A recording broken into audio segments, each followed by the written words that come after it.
Joining me now is South Carolina Democrat and Biden campaign co-chair, Congressman Jim Clyburn. Congressman, thank you for being here. First, tell me what your level of optimism is, if optimism is even the right word, that a government shutdown can be avoided. What's your message to Speaker Johnson right now? Well, thank you very much for having me. My message is very clear. Either come forward with a deal, or maybe we have to do another CR, continuing resolution. But we must not allow the government to shut down. I looked at those agencies that be affected. One is the Department of Veterans Affairs. We ought not have our veterans with such anxiety at this particular juncture in their lives. So my idea is come together, put a deal on the floor, something that you know will pass the Senate as well, and let's go forward. But let's not shut the government down.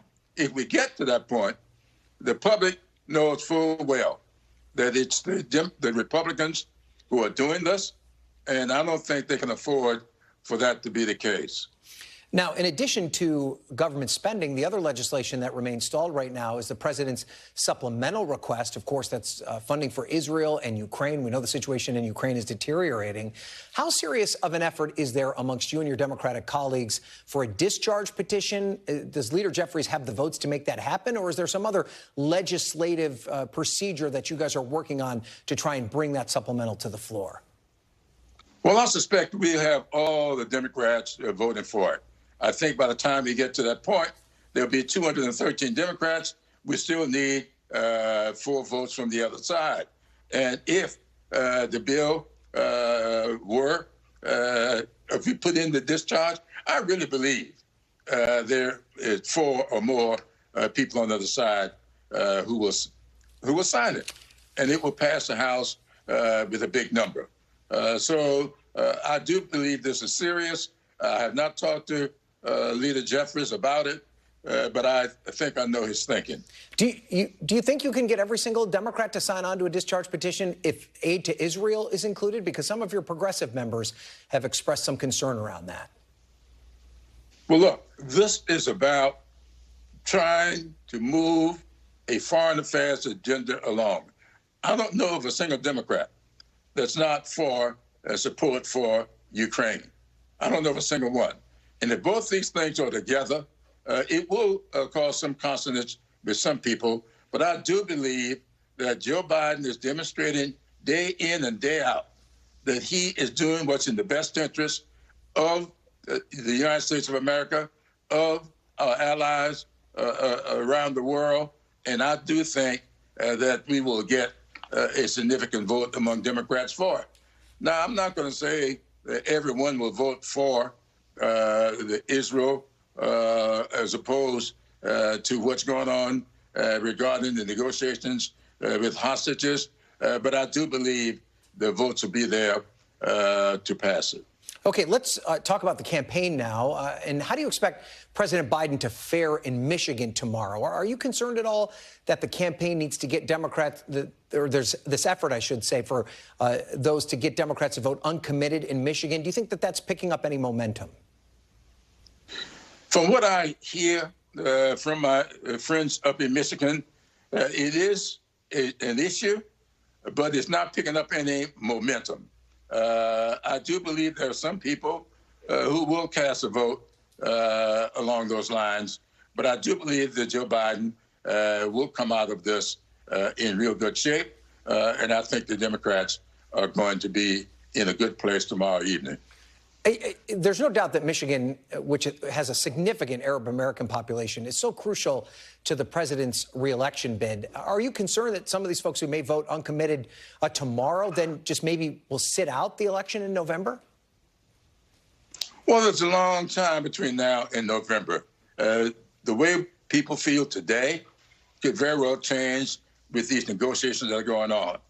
I don't know exactly what may be in the deal, but if a good deal is made, we get the hostages free, I do believe that we'll be in good shape come November.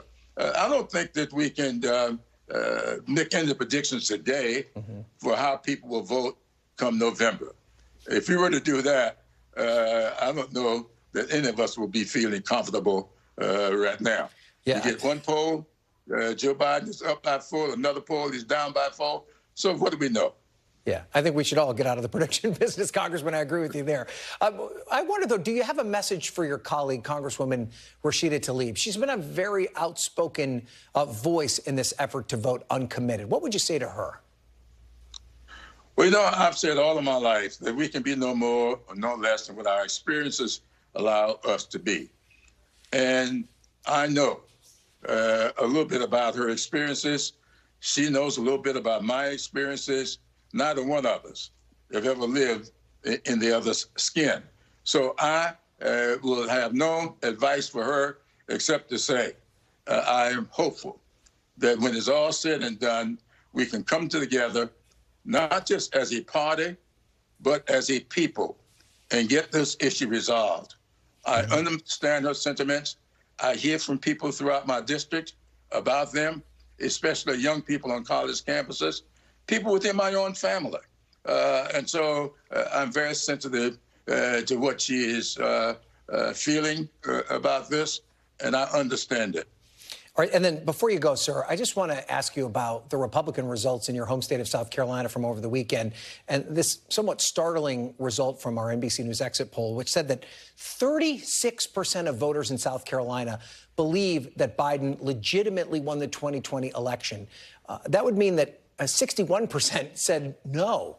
I mean, what's your reaction to those numbers, and what does it say about the state of our democracy? Well, that is within the Republican primary voters. Now, when you get 61% within that, then you've got to deduct people who were not voting in that primary. And I don't think you're going to get a 61% showing any kind of majority.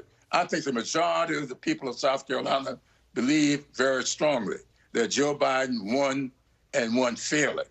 I do believe that you will continue to get those kinds of results among Republican voters whenever you poll them in their primaries, but that's not the majority of the American people.